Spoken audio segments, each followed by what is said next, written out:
As the Psalms draw to a close, they continue to challenge us to make praise a way of life.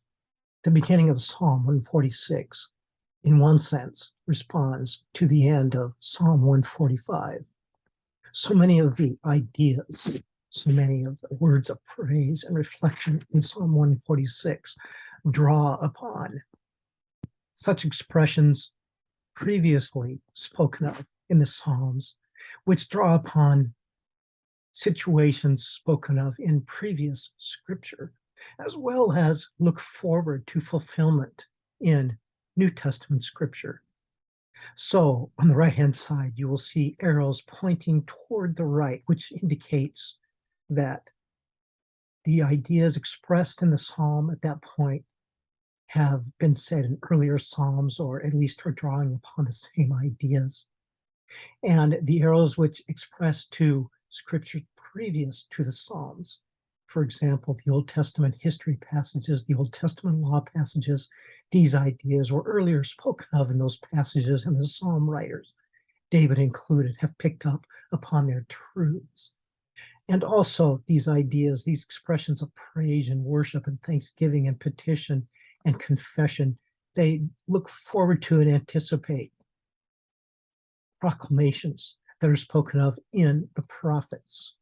Some of those scriptures are also pointed to on the right-hand side. The scriptures that are pointed to on the right-hand side that extend from the arrows pointing to the right, those New Testament passages, they are some of the fulfillments of these expressions of praise and petition and reflection upon Israel's history. The God of Jacob, spoken of in this psalm, referring to God's election of his people to be his own, the promised land that he would give them, the ruling kingdom in which they would reside with him. And these promises we find fulfillment in the New Testament today. Believers in Jesus Christ, as the Apostle Paul and others have spoken of and taught us, are brought into the family of God, are brought into this family whose God is Jacob, the one and only true God.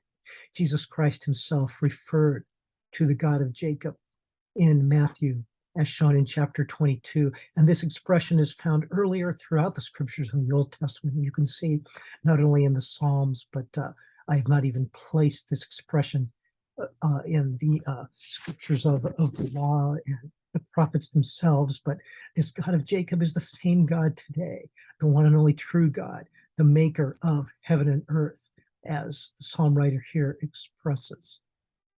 All of these ideas, the reality that God upholds the cause of the oppressed, he gives food to the hungry, he sets prisoners free, he gives sight to the blind. Jesus Christ himself defined his ministry as he began to preach God as one who fulfilled these statements of rich praise, these promises, and this mission that God himself came to deliver to the entire world. And so this psalm richly expresses praise and draws us believers in Jesus Christ who have put our faith in him to join Jesus the Messiah as he leads us in these praises. For ultimately, this is his voice standing and interceding and speaking in our behalf, that we who have put our faith in him can share these expressions of reflection and praise and worship because of these prayers, the Psalms. It's this expression of praise in Psalm 146 is not Jesus's expression of praise, that they are not our expressions of praise. It is only in him that such expressions, that these praises and worships and proclamations and teachings can make any sense, and in fact, in which they would only be acceptable to God himself. If it were not Jesus who carried out these visions, who expressed these praises, who interceded in behalf, and to whom we can come to as we humble ourselves, as it expresses in 1 Peter chapter 4, and in whose love we can depend because of God's love that he has expended to us. Expressed in John 14:21. If these are not Jesus's prayers, yourselves could not pray them. They would not find acceptance in God himself. And so let's join him together. Let's enlarge our vision of this great God, because I'm afraid that too many of us Christians especially as well as those who do not even know God, have not grasped the reality of who this God is. I myself fall short, and this psalm challenges me as I invite you. Let's join together in singing praises and reflecting on this great God for who he is and what he does.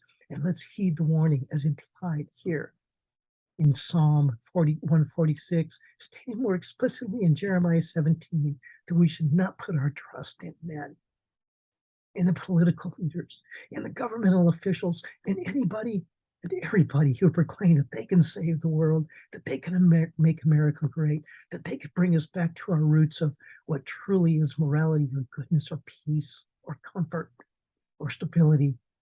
No, we need to put our faith, join together across the world, spanning any and all political boundaries, to join in the one family of God, the family transnational, transuniversal that God has designed, should glorify him and serve him and look to him for deliverance and salvation.